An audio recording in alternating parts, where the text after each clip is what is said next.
Caríssimos amigos e irmãos, que a paz do Senhor esteja com todos vocês.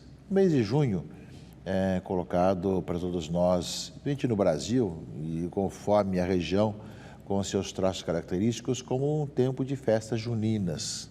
Embora hoje se alargue um pouco mais essa questão dos nossos folguedos juninos, mas são os santos juninos que marcam um pouco esse mês. Tivemos já Santo Antônio, último dia 13, e no próximo dia 24, São João Batista. E depois, mais o final do mês, ou começo do próximo também, São Pedro e São Paulo. Nós temos tradições muito bonitas e que marcam o nosso jeito de conviver na fraternidade. As situações ideológicas, muitas vezes, tiram as festas juninas das escolas, das tradições, como perdendo muitas raízes nossas.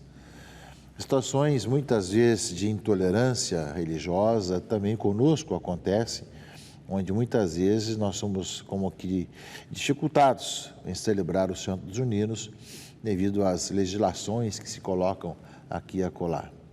Faz parte da nossa tradição, né, brasileira, católica, mas também que leva as pessoas a folguedos e festejos que marcam um pouco a nossa cultura. As festas juninas, né, recordam para nós toda essa convivência fraterna e que no passado, né, era tudo na gratuidade, era tudo na fraternidade. Hoje as coisas mudaram um pouco, mas recordam para nós que junto com a figura dos santos, que nós somos chamados a contemplar, a conhecer e a visibilizar cada vez mais, também essas tradições, né, que nos ajudam a celebrar e também naquilo que no passado era uma festa das colheitas, das festas, possamos continuar também não perdendo de vista essa alegria, né, cristã, alegria humana que existe no nosso país, né, de poder conviver na fraternidade e, ao mesmo tempo, na simplicidade de cada dia. Vai se mudando um pouco a cultura e as várias situações, vai se perdendo um pouco a espontaneidade, a alegria fraterna. Peçamos a Deus para que nós, de um lado, nunca esqueçamos de vista toda a direção que nós sempre demos nesse mês de junho, mas, ao mesmo tempo, no respeito a toda a diversidade que tem, não deixemos de celebrar, de conviver nas festas juninas. Nesse final de semana, caríssimos amigos e irmãos, estamos no 11º domingo do tempo comum. E nós que falamos do ano vocacional, falamos disso a semana passada, nós continuamos também nesse mesmo tema, porque hoje Jesus nos fala da preocupação da missão da evangelização. Para todos nós que temos uma responsabilidade diante de um olhar para as várias realidades do país, da cidade, da paróquia, da diocese, sem dúvida nos angustia muitas vezes várias situações de injustiça, de problemas, de situações de depressão, as mais variadas. Também Jesus olhou essa preocupação. Vendo as multidões, Jesus compadeceu-se delas, porque estavam cansadas e abatidas, como ovelhas que não têm pastor. Daí nasce um pouco a preocupação vocacional. Ou seja, nós somos corresponsáveis uns pelos outros. Nós lembramos bem daquele momento entre Caim e Abel. Onde está o teu irmão? Ou seja, a preocupação de ver que nós somos irmãos uns dos outros e temos preocupação com o outro. Aquele que está tanto na beira da estrada ou debaixo da marquise de um prédio, ou aquele que está na sua depressão, na sua dificuldade, não é alguém do qual eu não me preocupo, que outros se preocupem.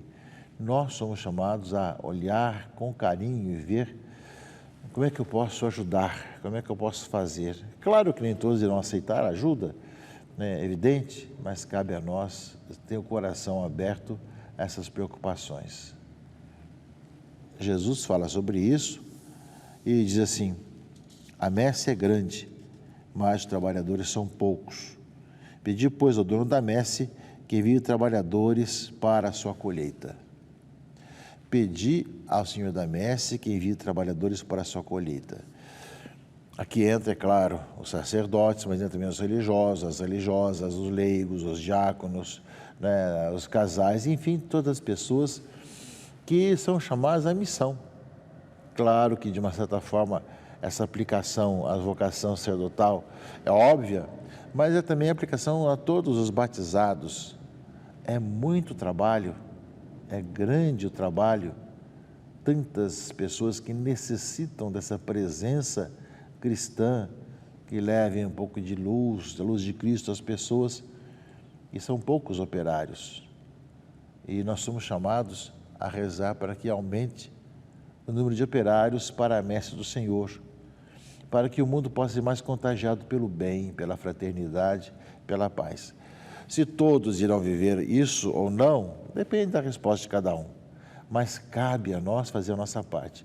Eu me recordo de São Paulo VI, que no documento sobre as missões, na época do Concílio Vaticano II, alguém questionava várias questões e falava assim, olha, é verdade que muitos podem se salvar sem conhecer a Jesus, porque acabam não tendo culpa por isso, nasceram numa outra cultura, uma outra realidade, outra religião, mas fez a pergunta, será que nós nos salvaremos se não evangelizarmos? Se não cumprirmos nossa missão de anunciar a boa notícia para as pessoas? É nossa obrigação, é nossa missão. Por isso, Jesus tem esse coração. A messe é grande, são poucos operários. Compadeceu-se porque eram ovelhas sem pastor. Ou seja, qualquer ser humano que vê uma realidade na sociedade deve ter essa preocupação de ver o que eu posso fazer para ajudar a solucionar e a resolver as questões. Além de pedir, meus irmãos e irmãs, que reze para que nós tenhamos mais operários para a messe, Jesus então chamou os 12 discípulos, então chama os 12 apóstolos, e deu-lhes poder para expulsarem os espíritos maus e para curarem todo tipo de doença e enfermidade. E esses são os nomes dos 12 apóstolos, e vai então numerar todos os 12 apóstolos, né? E enviou estes 12 com as seguintes recomendações. Primeiro, evidentemente, não era para sair fora de Israel. Mais tarde ele vai dizer isso, depois da sua ressurreição e um pouco da ascensão, ide pelo mundo inteiro e pregai o evangelho a toda criatura, já que é toda essa universalidade. Mas agora se tratava de buscar as ovelhas perdidas da casa de Israel, né? Em vosso caminho anunciai, o reino dos céus está próximo. Curai os doentes, ressuscitai os mortos, purificai os leprosos, expulsai os demônios, de graça recebestes, de graças deveis dar. São etapas da revelação, ou seja, os apóstolos começaram a evangelizar primeiro em Jerusalém, depois na Judéia, na Samaria e até os confins do mundo. As etapas vão acontecendo, como também aparece com clareza aqui no Evangelho. Primeiro é para as ovelhas perdidas da casa de Israel, que esperavam o Messias. Mas depois que as ovelhas perdidas da casa de Israel não quiseram aceitar também Jesus, realmente essa expansão que já era prevista no Antigo Testamento, essa universalidade da salvação, se estende a todos os povos, e os discípulos de Jesus vão ficar muito felizes ao ver que também os não-judeus que escutavam a pregação do Evangelho se alegravam em escolher e acolher a boa notícia do querigma e acolhiam Jesus Cristo. Esse foi o primeiro momento da igreja primitiva, quando vê realmente essa universalidade e que o Evangelho é para todos, não só para um certo grupo. Portanto, meus irmãos e irmãs, nessa universalidade da salvação, da pregação, nós somos chamados a pedir ao Senhor da messe, pastor do rebanho, que envie operários para a messe, para que não faltem operários para cuidar do povo abandonado e necessitado de uma luz para o seu caminho, para que em todas as vocações possa estar brotando esse dom, né, da experiência missionária, evangelizadora. Nós somos chamados a viver vocacionalmente a missão, já que é essencial para a igreja viver a vocação missionária. Além disso, caríssimos irmãos e irmãs, nós vemos que isso aparece de uma forma diferente, porém, também de uma forma de evangelização, no livro do Êxodo, leitura primeira, desse domingo, 11º domingo do tempo comum. Fala que os israelitas chegaram, a partir de Rafidim, chegaram ao deserto do Sinai, onde acamparam. Israel armou ali suas tendas de frente às montanhas. Moisés, então, subiu ao encontro com Deus. O Senhor o chamou da montanha e disse: assim deverás falar à casa de Jacó e anunciar aos filhos de Israel. Ou seja, Moisés recebe a missão de anunciar, de proclamar. Ele vai partir da história, ou seja, sobre todos que viviam até então, o que aconteceu com os egípcios, como os levou sobre asas de águia, os trouxe até mim. E, portanto, se ouvirdes a minha voz e guardardes a minha aliança, sereis para mim a porção escolhida dentre todos os povos, porque minha é toda a terra, e vós sereis para mim um reino de sacerdotes e uma nação santa. Moisés recebe essa missão de falar ao povo, de falar da história que aconteceu com o povo até agora, e para fazer desse povo uma nação santa, um povo santo, ou seja, um povo que seja um sinal dessa presença do Senhor no meio da história. Isso já no livro do Êxodo, meus irmãos e irmãs, a missão que Moisés recebe de poder, através da lei, através dos mandamentos, levar o povo de Deus a ser realmente esse povo evangelizador, esse povo sinal para a sociedade.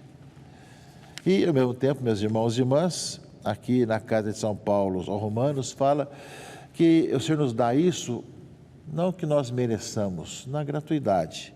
Quando éramos ainda fracos, Cristo morreu pelos ímpios no tempo marcado. Dificilmente alguém morrerá por um justo, por uma pessoa muito boa. Pois bem, a prova que Deus tem que nos ama é que Cristo morreu por nós quando éramos ainda pecadores. Muito mais agora, que já estamos justificados pelo sangue de Cristo, seremos salvos da ira por Ele. Quando éramos inimigos de Deus, fomos reconciliados com Ele pela morte do Seu Filho. Quanto mais agora, quando já reconciliados, seremos salvos por Sua vida.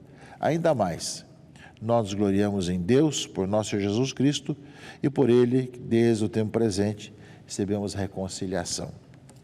Ou seja, o Senhor nos chama e, ao mesmo tempo, nos dá esse dom, ou seja, ainda mesmo pecadores, mesmo infiéis, o Senhor nos chamou para sermos o Seu povo. Quando éramos fracos e pecadores, Ele deu a vida por todos nós, para que nós, acolhendo o Senhor Jesus Cristo, derramando o Seu sangue por todos nós, sejamos lavados de nossos pecados e caminhemos como Seu povo, como Sua herança. E é esse povo de Deus presente na história, meus irmãos e irmãs, que é chamado a ser realmente esse povo que tem a vocação para poder ir ao encontro do mundo, levando esperança, confiança em tempos novos. Eis aí justamente aquilo que soma cada vez mais a nossa responsabilidade. Assim como Moisés recebeu a responsabilidade de anunciar ao povo, nós também recebemos essa responsabilidade de falar ao povo e testemunhar quem é Jesus através da nossa vida, através dos passos que nós chamamos a dar a cada momento, a cada instante. Por isso que nós possamos rezar, como nos reza neste final de semana, o Salmo de Resposta, meus irmãos e irmãs. Nós somos o povo e o rebanho do Senhor, o refrão do Salmo responsorial. Aclamai o Senhor, a terra inteira, servi ao Senhor com alegria, e de a Ele cantando jubilosos. Saber que o Senhor, só Ele é Deus, Ele mesmo nos fez e somos seus, nós somos seu povo e seu rebanho. Sim, é bom o Senhor e nosso Deus, sua bondade perdura para sempre, seu amor é fiel eternamente. Nós somos o seu povo e seu rebanho. O Senhor nos chamou, sem que nós mereçamos, meus irmãos e irmãs, o Senhor nos chamou para sermos seu povo e seu rebanho. Nos deu justamente essa missão, vendo as ovelhas justamente cansadas e abatidas, como sem pastor, dizem vocês, que são do meu povo, são chamados a presença de esperança no meio dessa sociedade, começando pelos 12 discípulos, mas também depois descendo a todos os batizados. E, consequentemente, meus irmãos e irmãs, nesse encontro nosso com o Senhor, como Moisés encontrou, ide e anunciai ao povo, que vocês são um povo escolhido, raça santa, ou seja, minha toda a terra, e vós sereis para mim como reino de sacerdotes e uma nação santa. Peçamos a Deus que, lavados pelo sangue de Jesus, sejamos esse povo santo e amado pelo Senhor, que o anuncia, testemunha e proclama. Abençoe-vos o Deus Todo-Poderoso, Pai e Filho e Espírito Santo. Amém.